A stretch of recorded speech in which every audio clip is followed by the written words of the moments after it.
Hi there, I'm Jeff. Thank you for joining us for our webinar this month on our CNC Machine Expo. So we'll take a little tour around our facility. We're here in Tallmadge, Ohio, where we build the machines. We moved into this building about 2005. We've got about 90 employees here, and this is where it all comes together. So come on inside and let's see what we do.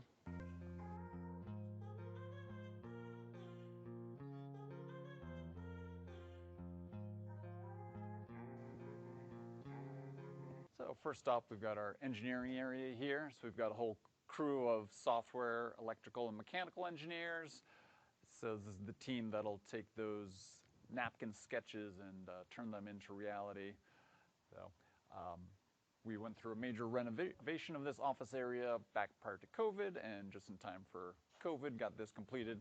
Now people are just starting to make their way back into the office, so it's good to start seeing those faces again. So let's head on over to the support area.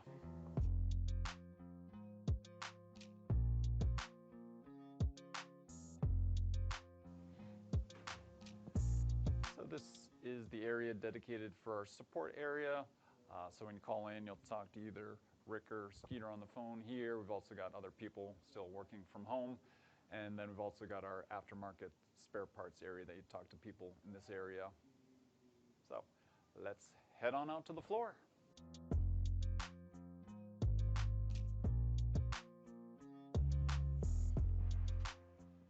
So this is our circuit board room. We do make all of our own circuit boards. Got a pick and place system here, and wave soldering and reflux ovens. So we'll run this maybe about once a month or so. We designed the boards to be backwards and forwards compatible. Gives us a lot of flexibility when we do the tailored systems. If we need to make a special circuit board, we can do that very easily. And then we've also got a little laser back here for cutting vinyl and such. So it's a nice little playground for our engineers. So let's head on out to the manufacturing area. So our star applications guy, Johnny Samper.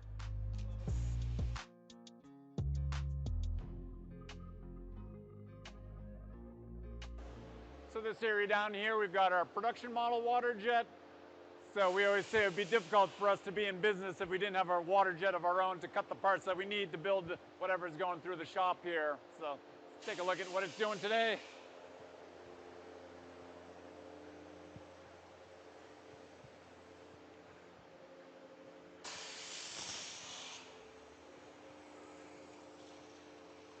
So it looks like we've got some 1/4-inch steel. This machine's got 2 cutting heads on here. We've got a 100 horsepower pump. So depending on the layout of the parts, you can be cutting with either 1 or 2 heads. We've got a shelf over here. It's got a lot of the different parts that will cut on the Waterjet. So it's real kind of testament to the flexibility of Waterjet.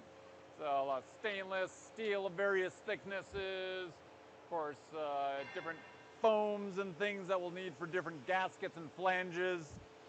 So Waterjet is great technology if you don't know what's going to be coming through the door next. So there's very little that you can't cut on a Waterjet. So let's walk down into the welding area.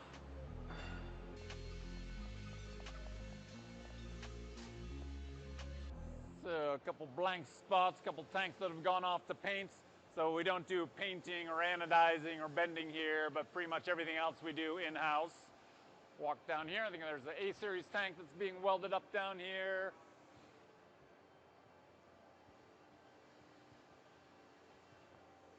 So we've got an A-series tank on its side here being welded up. And we got Sean coming in with some new material. This is our Cincinnati mill. This handles things up to about 12 feet long. It's like we've got a piece of aluminum extrusion on here now for a side beam, looks like for one of our X-series machines.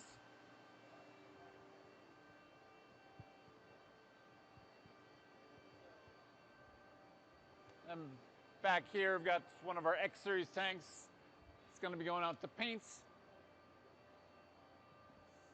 So see a little bit of the construction inside of the tank here with the box beam that goes around the inside and the supports throughout the tank. So this will come back in a couple days and then continue its path through the manufacturing process. Over our machining area. In this area, we've got a VF2, VF4, and then over here we've got a VF12. So a lot of parts that end up being machined here start off on the Waterjet. Right now we've got a piece of aluminum extrusion up here for a A-series crossbeam. We'll see this a little bit further down in the process also when we get over to Bay 4. And then we've got our big Giddings and Lewis mill back here. Down here on the ground we've got the raw material for the A-series crossbeam, and then here's some that have been machined.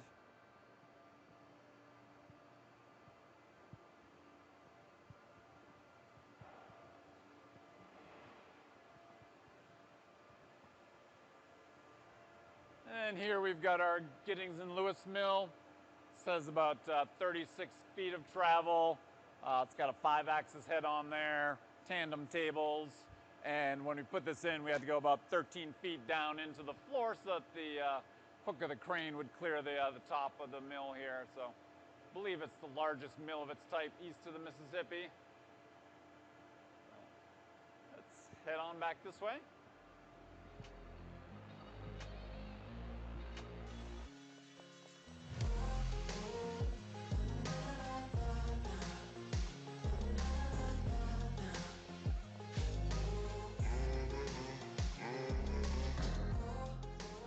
Take a look at our weld bot, see what it's doing today.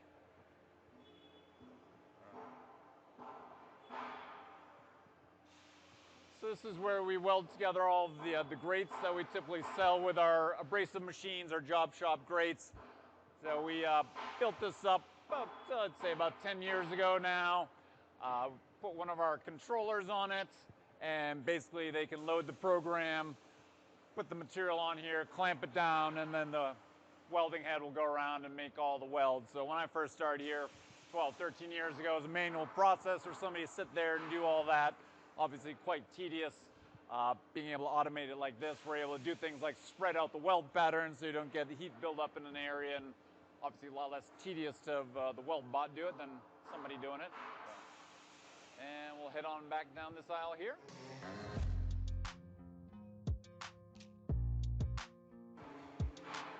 So this area to my right, we got an assembly area for smaller sub-assemblies, Z-carriages, and height sensors and stuff. So that's where all that comes together. And then down here we've got the electrical sub-assembly for the controllers. So this is where these get built up. Got a couple of the different versions of controllers here. XL controller. It's got the wireless internet connection. This one's on the stand. You can get it on a toolbox. So this is where all these get built up. And then on the other side here, we've got an electrical cabinet. We can take a peek inside. Hi, Rodney. Just doing a little video here. Good. So it's inside of one of our electrical cabinets. So we've got the servo drives and power supplies in there and such. So, yeah, let's take a look at our spare parts area. So if you call or email for parts, this is where they're coming from. Got multi-million-dollar inventory of all the different parts here that you might need. So that's where that all comes from. So we're entering the base where all the machines come together. Earlier we saw that unpainted tank, X-Series tank. Here's one that's completed, wrapped up, and ready to go. So it's always interesting to see it go from start to finish in one place here. And then down further in this bay, we've got several A-Series machines being built up. We've got a A1212 here that's wrapped up. Looks like A0612, A1212 being built up, and then a couple of other A-Series machines here. Then if we come a little bit closer, we can see one of those cross beams that we saw earlier on the Haas, a little bit further along in its path to completion here. So here's that cross beam we're looking at. It's got the helical rack and pinion on there, the linear rail. So getting closer and closer to completion there. head on down this way. This is one of our abrasive removal systems that we typically offer with our A series machine. Very compact. It's the Smart Remove LT. So this is great. Somebody's in a smaller footprint space. That fits in there nicely and helps get that abrasive out of the tank.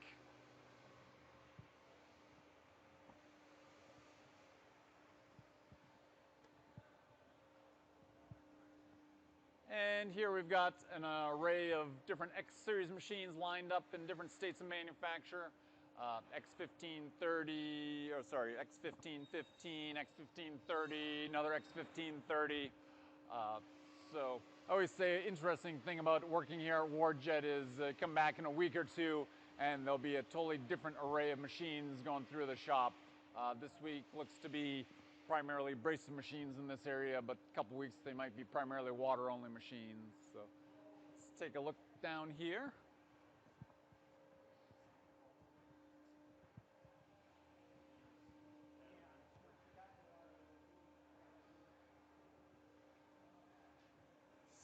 It's the drive system for X series machines is ball screw. We got THK ball screw, 32 millimeter. These ball screws have 2 raceways or threads on here, so if over a period of time, 10 years, whatever, you think you're getting wear on your ball screw, basically rotate that nut, and then it's like you're using a brand new ball screw. Got aluminum extrusion side beam, and if we back up a little bit, you can also see we've got aluminum extrusion cross beam, also with the THK ball screw on there. Good. We'll take a walk down here. There's another cross beam being built up.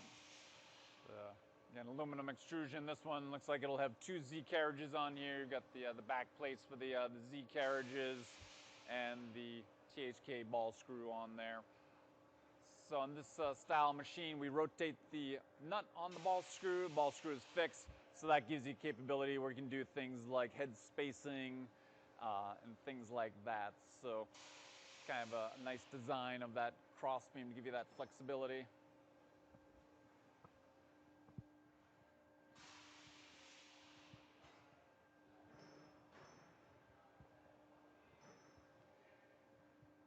And here we've got one of our J series water only machines that's pretty close to completion. So this is a J106. This would be the loading end of the machine. It's got the pinch feed roller on there. It'll come down, pinch your material, pull it into your cutting area, and bring that material down until it hits the photo eye and stops the material. So let's swing around and take a look at it from the other side. You can see the cutting heads.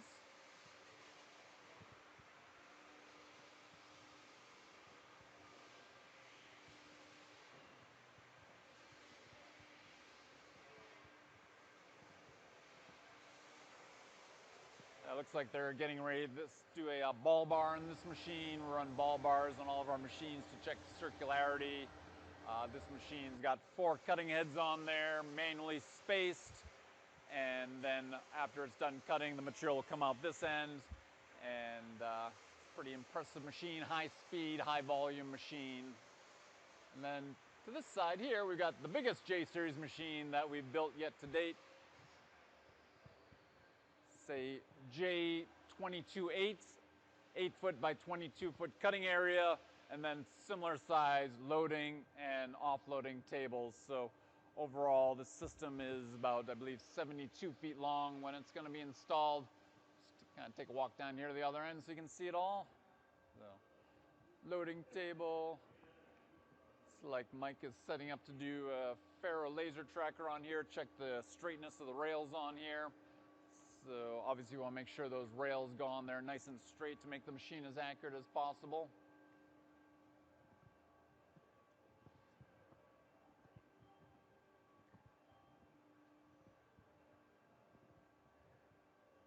And then this will be the offloading end of the machine. So material will get conveyed out that way and continue on its way from here. So that looks like what we've got going on in the manufacturing area today. We'll go ahead and take a walk over our demo area and show you what we've got on display over there.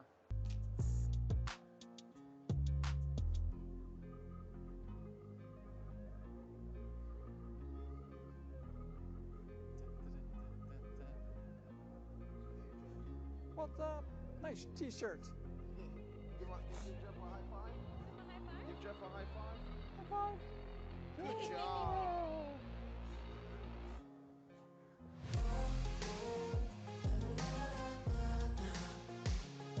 We hire them pretty young around here.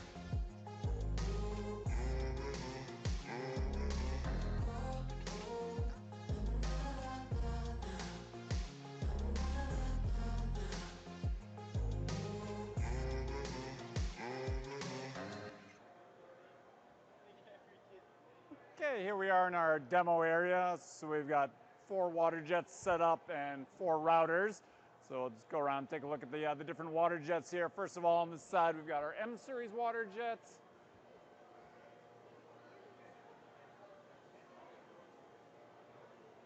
So the M series is designed for larger format. Starts at this size here, which is a basically 8-foot by 14-foot cutting envelope, and can expand to be up to 33 feet long, multiple cutting heads. So you're looking to do large plates, multiple plates.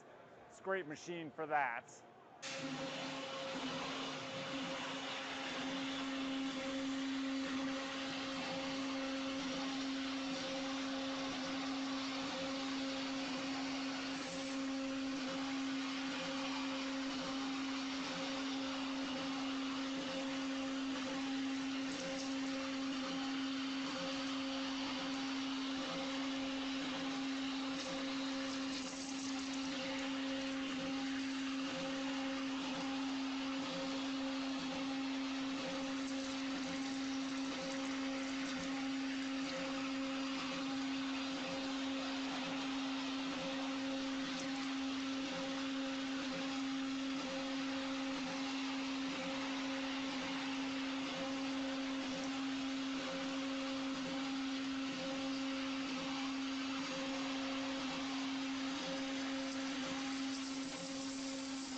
Take a walk down here.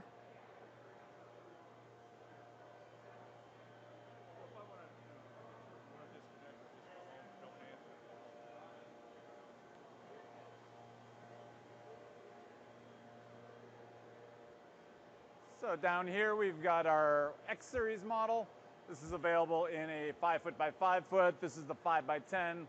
Also available in a 6.5 by 13, and then also let's see, 8-foot by 13, so 2.5 meters by 4 meters. So this one's got 5-axis head on here, standard head, 2D head on the other axis there. So. And then next up we got our A series.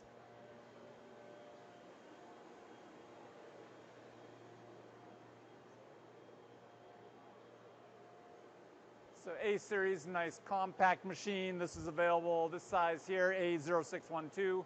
Which is the 2-foot by 4-foot, and then also available the A1212, 4-foot by 4-foot, available with or without the enclosure, and nice compact footprint, so fits well into tight spaces. And then to our left here, we've got our J series water-only system, similar to what we saw on the other side. So it's got the chain conveyor on here, feed the material in from one end. Chain conveyor will bring the material in until it hits the photo eye, and then cut and then feed it out the other end. So high volume production for water only cutting. So that's what we've got here. Certainly hope that at some point you can come visit us here in person and we can cut some parts for you, and look forward to meeting you. So let's throw it back for questions. Thanks.